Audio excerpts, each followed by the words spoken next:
మేన్ రాశి వారికి ఈ వారం చాలా అనుకూలంగా ఉంది. ద్వితీయాధిపతి అయిన కుజుడు సప్తమంలో బలంగా ఉన్నారు. వ్యాపార వృద్ధి చక్కగా ఉంటుంది.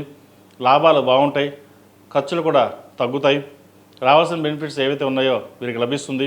పేరు ప్రఖ్యాతలు పెరుగుతాయి. ఉద్యోగంలో మంచి స్థానం లభిస్తుంది. ఉద్యోగ అవకాశాలు కలిసి వస్తాయి. వ్యాపార అభివృద్ధి కూడా చక్కగా ఉంటుంది. గడిచిన కొన్ని వారాల కంటే కూడా ఈ వారం వీరికి చాలా బాగుందని చెప్పవచ్చు. ఏలినాటి శని నడుస్తున్నా రావాల్సిన బెనిఫిట్స్ మటుకు ఏవి ఆగవు. ఖర్చులు అలాగే ఉంటాయి.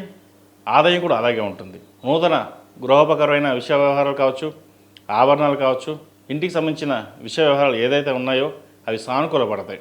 ఉద్యోగ మార్పు కోసం చేసే ప్రయత్నాలు ఏవైతే ఉన్నాయో అవి ప్రయత్నాలు ప్రారంభించవచ్చు. కొత్త వ్యాపారాన్ని ప్రారంభించాలనుకునే వారు కూడా కాలం అనుకూలంగా ఉంది, ప్రారంభం చేయండి. సినీ కళారంగాల వారికి చక్కగా కాలం అనుకూలంగా ఉంది. పేరు ప్రఖ్యాతలు లభిస్తాయి. మంచి స్థానం లభించే విధంగా గోచరిస్తోంది. ఈ రాశిలో నిర్మించిన విద్యార్థులకు ఈ వారం చక్కగా ఉంది. విదేశీ వ్యవహారాలకు సంబంధించి కాస్త ఆలస్యం అవుతాయి. వాటికి సంబంధించిన విషయ వ్యవహారాలు జాగ్రత్త వహించండి. యుఎస్కు వెళ్ళాలనుకునే వారికి, విదేశాలకు వెళ్ళాలనుకునే వారికి కొంత ఇబ్బందికరమైన వాతావరణం ఉంటుంది. యూకే, ఆస్ట్రేలియా, కెనడా ఈ దేశాలకు ప్రయత్నాలు చేసేవారికి సానుకూల పరిస్థితులు గోచరిస్తుంది. అదేవిధంగా ఈ రాశిలో జన్మించిన స్త్రీలకు వృత్తి ఉద్యోగాల పరంగా, వ్యాపార పరంగా మునుపటి కంటే కూడా వ్యాపార అభివృద్ధి చక్కగా ఉంది. ప్రభుత్వం సంబంధించిన విషయ వ్యవహారాలు సానుకూలపడతాయి. ప్రభుత్వ ఉద్యోగం కోసం ప్రయత్నం చేస్తున్న వారికి ఉద్యోగ ప్రయత్నాలు ప్రారంభించవచ్చు. అదేవిధంగా వివాహం కాని వారికి వివాహ ప్రయత్నాలు, సంతానం కోసం ప్రయత్నిస్తున్న వారికి సంతాన ప్రయత్నాలు కూడా ఫలించే దిశగా నడుస్తోంది. సంతానాభివృద్ధి బాగుంటుంది. చక్కటి సంబంధం కూడా కుదురుతుంది వీరికి. అయితే సంబంధం విషయంలో జాతక పరిశీలన చేసుకుని ముందుకు వెళ్ళడం అనేది చెప్పదగినది. ఈ రాశివారు ప్రతిరోజు ప్రతినిత్యం మహాలక్ష్మి అమ్మవారికి ఆరవల కుంకుమతోటి, కుబేర కుంకుమతోటి, మొగల్పు కుంకుమతోటి అమ్మవారిని పూజించండి.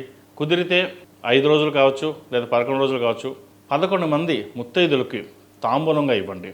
వాటి వలన సంతానాభివృద్ధి, ఉద్యోగాభివృద్ధి, వ్యాపార అభివృద్ధి వారి వారి మనస్సంకల్పాన్ని బట్టి నెరవేరే అవకాశాలు కూడా లేకపోలేదు. ఏదైనా సరే అమ్మవారి అనుగ్రహం ఉండాలి. అమ్మవారి అనుగ్రహం కోసం మనం చేసే ప్రయత్నాలు మనం ఎప్పుడు చేయాలి. దైవానుగ్రహం ఎంత తోడు ఉంటే మనకి అంత మేలు జరుగుతుంది. ఎవరైనా నరదిష్టి ఉన్నా, ఈర్ష్యాద్వేషాలు ఉన్నా అవన్నీ పక్కకు తప్పుకుంటాయి. ఈ చిన్న చిన్న చిట్కాలు ఏవైతే ఉన్నాయో మనం చేసుకోదలుచుకుంటే మంచి ఫలితాలు సంప్రాప్తిస్తాయి. ఈ రాశిలో జన్మించిన వారికి కలిసి వచ్చే సంఖ్య 8, కలిసి వచ్చే రంగు బ్లూ. ఏదైనా పని మీద బయటకు వెళ్ళేటప్పుడు శుక్రవారం కానీ సోమవారం కానీ వెళ్ళండి, మంచి ఫలితాలు సంప్రాప్తిస్తాయి.